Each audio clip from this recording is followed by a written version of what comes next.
Hello, Reedsburg. Today I would like to share with you our vision for the renovation and updates to the career and technology education spaces here at RAHS as a part of our facilities referendum on November 5th.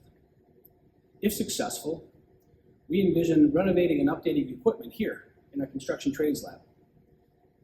We envision doing the same next door to our manufacturing lab. Combine those two renovations will also allow us to advance our engineering pathway. We view this work as important because it will allow us to deliver programs that will best prepare kids for life after high school and the high-skilled, high-wage careers connected to that work. Across the hall, we would also renovate our agriculture labs and update equipment in those spaces. We would add a new greenhouse and additional space for our new animal science and natural resource pathways. Now, Sauk County is projecting significant job growth in many of these areas over the next 5 to 10 years.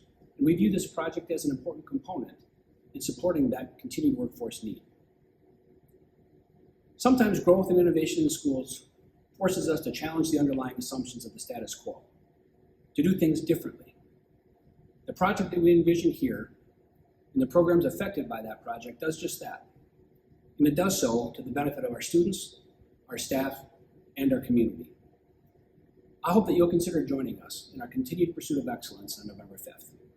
Thanks, everybody.